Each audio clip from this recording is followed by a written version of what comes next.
एक और नई कहानी में आपका स्वागत है। किसी जंगल में एक उल्लू रहता था। उसे दिन में कुछ दिखाई नहीं देता था, इसलिए वह दिन भर एक पेड़ पर अपने घोंसले में छिपकर रहता था। सिर्फ रात होने पर ही वह भोजन के लिए बाहर निकलता था।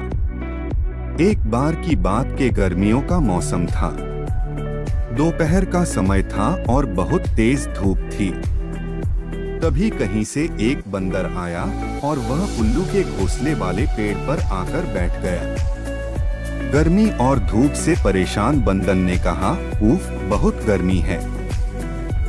आकाश में सूर्य भी आग के किसी बड़े गोले की तरह चमक रहा है।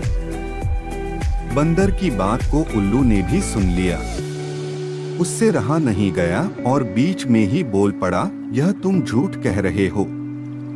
सूर्य नहीं, बल्कि अगर चंद्रमा के चमकने की बात कहते तो मैं इसे सच मान लेता।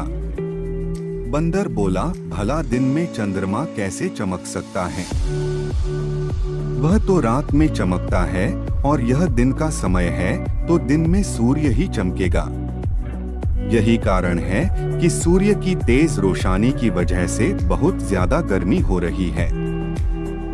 उस बंदर ने उल्लू को अपनी बात समझाने का बहुत प्रयास किया कि दिन में सूरज ही चमकता है, चंद्रमा नहीं। लेकिन उल्लू भी अपनी ही जिद पर अड़ा था।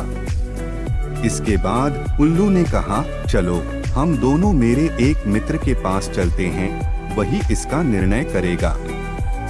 बंदर और उल्लू दोनों एक दूसरे पेड़ पर गए। उस दूसरे पेड़ पर उल्लुओं का एक बड़ा झुंड रहता था। उल्लू ने सभी को बुलाया और उनसे कहा कि दिन में आकार में सूर्य चमक रहा है या नहीं, यह तुम सब मिलकर बताओ। उल्लू की बात सुनकर उल्लुओं का पूरा झुंड हंसने लगा। वह बंदर की बात का मजाक उड़ाने लगे।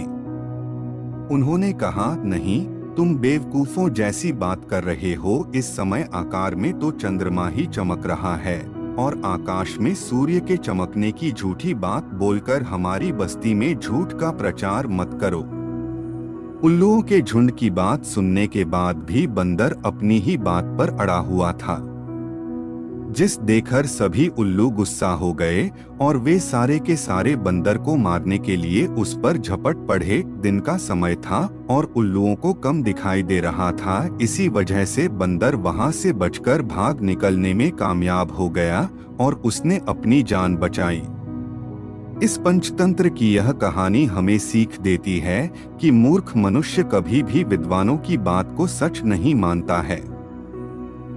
ऐसे मूर्ख लोग अपने बहुमत से सत्य को भी असत्य साबित कर सकते हैं।